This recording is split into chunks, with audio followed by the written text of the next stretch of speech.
இந்தியாவுக்கும் அயர்லாந்துக்கும் இடையே முதல் T20 போட்டி அயர்லாந்துல நடந்துச்சு. இதுல டாஸ் வின் பண்ண அயர்லாந்து 182 ரன்களை குவிச்சாங்க. இதை தொடர்ந்து ஆடின இந்திய அணி 148 ரன்களை மட்டுமே எடுக்க முடிஞ்சது. கிட்டத்தட்ட 34 ரன்கள் வித்தியாசத்துல ஒரு படு தோல்வியை இந்தியா சந்திச்சிட்டாங்க. அதே நேரம் அயர்லாந்து ஒரு வரலாற்று வெற்றியை இந்தியாவுக்கு எதிராக பெற்றிருக்காங்க. இந்த தோல்விக்கான காரணம் என்ன, போட்டியோடைய திருப்பு முனை எது அப்படிங்கிறத பத்தி தான் இந்த வீடியோவில் பார்க்க போறோம். அயர்லாந்தை பொறுத்த வரைக்கும் அயர்லாந்து பேட்டிங் பண்ணிக்கிட்டு இருக்கும்போது 2 ஓவர் தாங்க அயர்லாந்தை ஜெயிக்க வச்சதுக்கு காரணம் அப்படின்னு நான் சொல்லுவேன். என்ன அப்படின்னா 15 ஓவரில் அயர்லாந்து 118 ரன்களை மட்டும் அடித்து 5 விக்கெட்டுகளை இழந்திருந்தாங்க. அந்த இடத்துல இருந்து கடைசி 5 ஓவருக்கு 40 ரன்கள் 45 ரன்கள் அடித்தாலும் 160 ரன்கள் தான் வர்றது மாதிரி இருந்தது. 16வது ஓவரை வீச வர்றது வாஷிங்டன் சுந்தர்.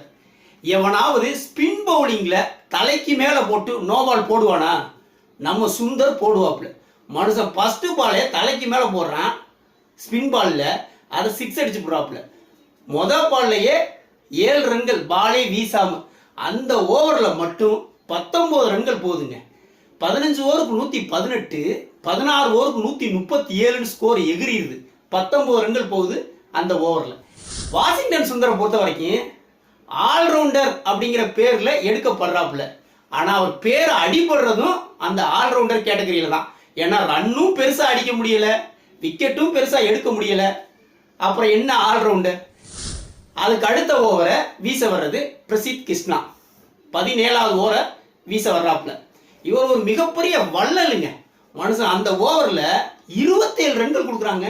கடைசி 3 பந்து சிக்ஸர், ஹாட்ரிக் சிக்ஸர், 27 ரன்கள் போகுது அந்த ஓவர்ல.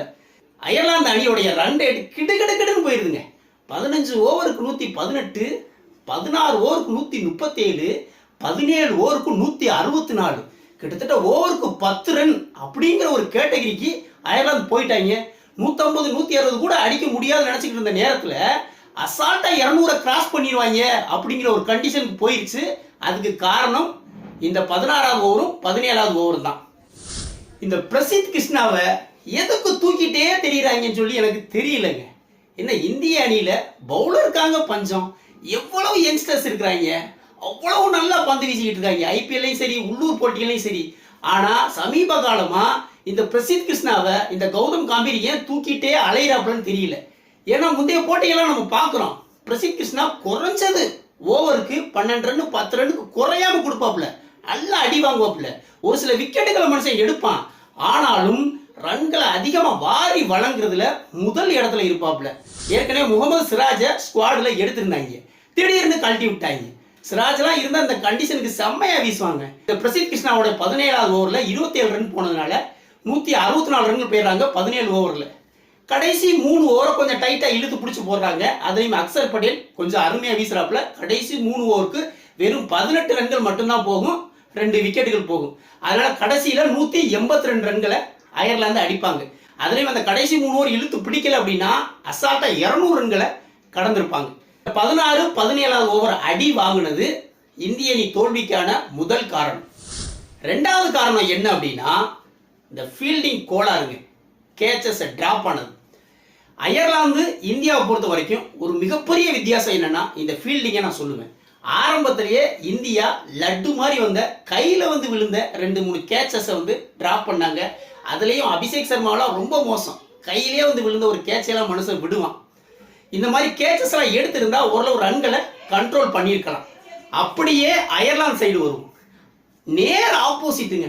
சும்மா சிறுத்த மாதிரி பாஞ்சு பிடிக்கிறாங்க. ஒரு பந்தை கூட எனக்கு தெரிஞ்சு நான் மிஸ் பண்ண மாதிரி பார்க்கவே இல்லை. பவுண்டரி போற பந்துகள்லாம் அசால்ட்டா சேவ் பண்ணி 2 ரன்னா மாத்துறாங்க. கேச்சஸ்லாம் நம்ப முடியாத கேச்சஸ்லாம் எடுக்கிறாங்க. ஃபீல்டிங்ல அவ்வளவு தரமா இருக்கிறாங்க.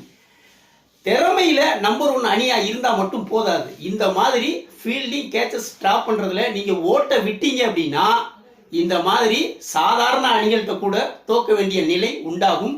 ஃபீல்டிங்ல இம்ப்ரூவ் பண்ண வேண்டிய கட்டாயத்தில் இந்தியா இருக்கிறாங்க.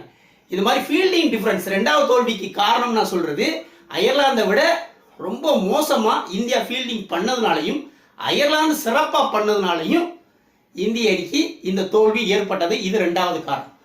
அடுத்ததா ஆட்டத்தோட திருப்பு முனை என்ன அப்படின்னா 183 அடிச்சா வெற்றி பெறலாம் அப்படின்னு இந்தியா இறங்குறாங்க. அசால்ட்டா அடிச்சிருவாங்க இந்தியா, அயர்லாந்து தானே அப்படின்னு ரசிகர்கள்லாம் நினைச்சாங்க. இந்திய வீரர்களும் அதைத்தான் நினைச்சிருப்பாங்க. சஞ்சு சாம்சன் வந்து சூப்பரா ஒரு 4 அடிச்சாப்ல. ஆனாலும் ஒரு இன்சைடு எட்ஜ்னால போல்ட் ஆகி அவுட் ஆகி போயிட்டாப்ல.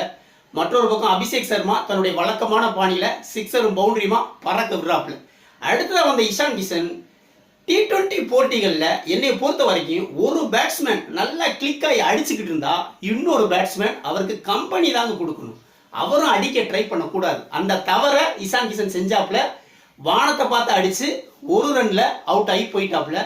அதன் பிறகு இறங்கின ஸ்ரேயஸ் ஐயரை நான் ரொம்ப எதிர்பார்த்தேன். ஏன்னா கேப்டனா இது வந்து முதல் போட்டி, சூப்பரா டீமை எடுத்துட்டு போய் அழகா ஜெயிக்க வைப்பாப்ல அப்படின்னு நான் நினைச்சேன். ஆனா ஸ்ரேயஸ் ஐயருக்கு போட்ட ஒரு பால லெக்ல மனுஷன் அடிப்பாங்க, சூப்பர் ஷாட், அதெல்லாம் கன்ஃபார்மா 6 போக வேண்டியதுதான். ஆனா பாலோட வேகம் குறைஞ்சு போச்சு. ஸ்லோ பால்ங்கிறதுனால கரெக்டா கையிலேயே போய் மாட்டிடுச்சு. ஸ்ரேயஸ் ஐயரும் 3 ரன்களோட நடையை கட்டிடுறாப்புல.